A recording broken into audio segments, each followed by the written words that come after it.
I know exactly what you're thinking. What happened? What happened? Relax. I'm going to explain it.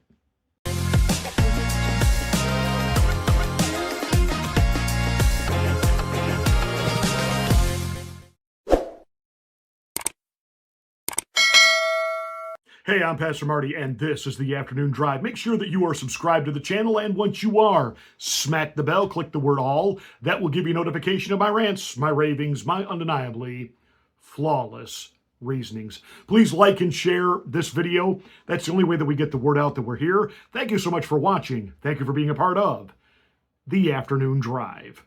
The GOP got swept last night. Yep. And also consider, where did we get swept? Blue states. Should any of these even been remotely close? Now, they can say what they want to about Virginia's purple. Virginia's not purple. Virginia is a blue state. The aberration of Youngkin winning 4 years ago was really over the fact that parents, even liberal parents, were upset that they were basically being told by in Loudoun County and across the rest of the state, and by then Governor Terry McAuliffe, basically, mind your own business. The educators will decide what's best for your children. And the mama bears in that state, even the liberal ones, all stood up and said, oh, no, you won't. We will decide what we want for our children when it comes to their education, et cetera, et cetera, et cetera. And so Youngkin was able to ride that to the governorship, and good for him. That did not translate, though, for his lieutenant governor being able to replace him. Now, I have to also say, though I think she is an extremely smart, intelligent, competent woman, she doesn't always speak well. She doesn't have what you would call stage presence, if you will. And that makes her kind of a weak candidate. I know it's terrible to frame it that way, but it's true. But look at what Virginia elected. They've elected a woman who is former military, former CIA. So they basically put in a what the Democrats love to call a moderate Democrat, really, because she's for trans student rights. So good luck with that, Virginia. You're going to have dudes in your daughter's locker rooms again, and all that nightmare and nonsense that Youngkin did away with is all about to be undone. But you've got the attorney general now that actually was texting out and tweeting out death threats, wanting his opponent dead, wanting the children dead. This is now who Virginia has elected. Virginia, it's deep blue. New Jersey, it's deep blue. And unless you're a Chris Christie type of rhino, or a Christie Todd Whitman, or a Tom Kaine, unless you're one of those neocon rhinos, you're not going to win in New Jersey. Now, I know the conventional wisdom was, oh my word, we came so close 4 years ago, and it wasn't even supposed to be close, and it was really close. And what happened now? He had Trump, he had momentum. What happened? What happened? What happened? Well, you have a math problem. In New Jersey, you have over 800,000 more registered Democrats than you do Republicans. And he didn't get them to cross over. There were counties in New Jersey that 1 year ago Trump flipped red that he didn't. And there's something else to consider.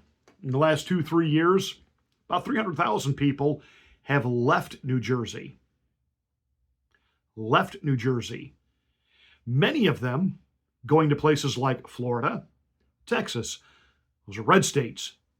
Who do you think was leaving liberal New Jersey with some of the most outrageous tax and affordability problems? Republicans left.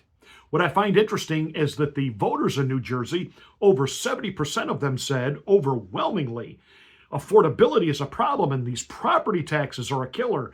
So you vote for the woman who would be the extension of what you've been dealing with for the last 8 years, and you're hoping for change? See, that's the definition of stupidity. Stupidity is doing the same thing over and over, but hoping for a different result. So, New Jersey, you've done yourself no favors. And again, I know we thought it was close. I thought it was going to happen. I forgot, and this is my own fault, forgot to take into account how many Republicans have moved out of and fled New Jersey, which is about what's going to happen in New York. And we all knew. I mean, I was really crossing my fingers yesterday, hoping that somehow the establishment Democrats, the Democrat machine in that city, would go in and vote for Andrew Cuomo. Problem is this: they don't like him. And you didn't have a candidate with a strong enough personality to go against Comrade Mondami. And he is now a comrade. You hear what he said last night. There is no problem too big that government can't handle it. I mean, it's going to be government everything now. Ronald Reagan once said, the scariest words in the English language: I'm here from the government and I'm here to help you. We know what's going to happen in New York now. He's already said he's going to raise the business tax from 7% to 11% so he can have his free grocery stores, free bus, et cetera, et cetera, et cetera.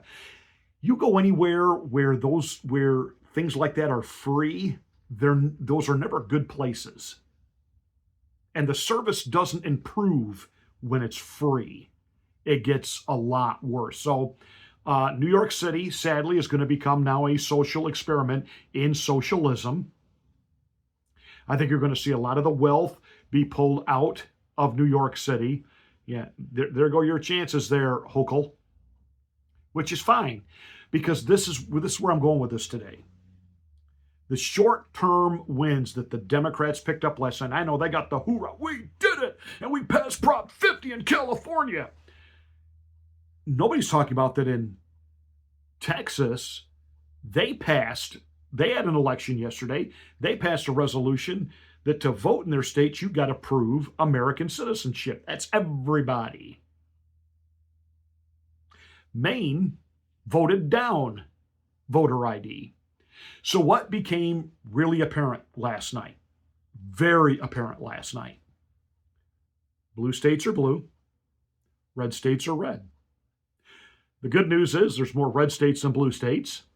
And we see the absence now of Charlie Kirk. Because the Democrat wins relied on women and youth.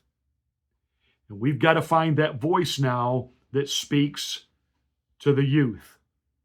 We had it in Charlie Kirk. And Charlie Kirk, I believe, had he been alive, and especially the last month of the election, would have targeted making sure that Turning Point USA and he were on campuses in Virginia, New Jersey, getting into New York City. But see, the man with the calling and the vision isn't there anymore. And, God bless his wife and the people that are trying, they're not Charlie. And of course, conservative media for the past couple of weeks, instead of really focusing in on and hitting all of this, we're too busy, trying to shame Tucker Carlson, and Officer Tatum is just on this binge the last 24 hours. I think he's put up 4 or 5 videos basically saying, Tucker done, Tucker done. No, Tatum, you're just a moron. But see, this is the point. We took our eyes off the main thing and got sidetracked on the sidetrack thing, and look what happened. But here's the good news in all of this. It's temporary. It's temporary. Yes, like Chuck E. Cheese Schumer and those fossils take their victory lap. Let them try to say it was all about Trump. We knew that was going to happen. But here's the reality. This time next year, when Mondami and he is now the face of the Democratic Party, all media attention is on him. Media's not even really talking about what happened in New Jersey or Virginia or anywhere else. They're not even talking about Gavin Newsom and his wonderful Prop 50. All attention is now on Mondami. He is the face of the Democratic Party. Elise Stefanik in New York, you can beat Kathy Hochul for the governorship on that. Yes, you can. Yes, you can. Because a year from now, when nothing in New York works and everything is worse, let me tell you, New Yorkers expect immediate results. I've been a lifelong Mets fan. I can tell you that Mets fans every year, game one, day one of opening season, this is our year, man. By June, they're they're ready to commit suicide and want whoever the manager is fired and then set on fire and then thrown off a building and then run over by a train and a plane crashes out of the sky and lands on his smoldering corpse. New Yorkers expect immediate results. Mondami is not going to be able to produce anywhere near immediate results. And when their taxes go up and their services get worse, and the fact that he's already said he is going to cut and gut the police and redirect that money elsewhere,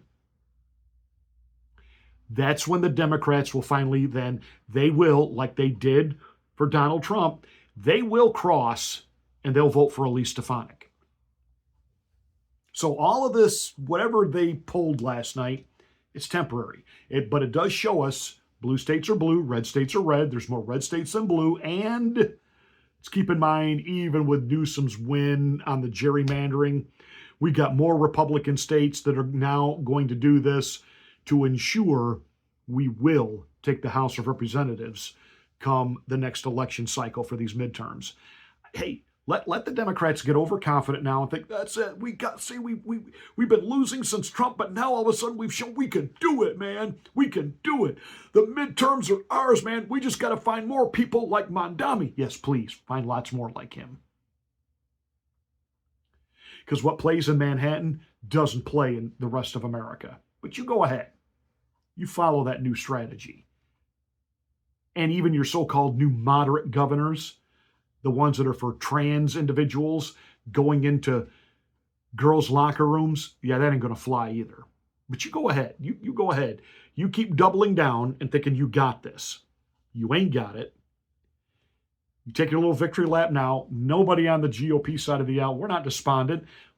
Did we want to win last night? Sure. But again, those races technically shouldn't have even been close to begin with. Virginia, New Jersey, never should have been close. Now it ended up in the election results not being, but the polling and the momentum going in. It's okay. Breathe. Count to 10, and let's get busy. In New York, in places like New Jersey, you want to have a real shot at winning, you got to register new voters. You got to register Republicans. It's really pretty much that simple.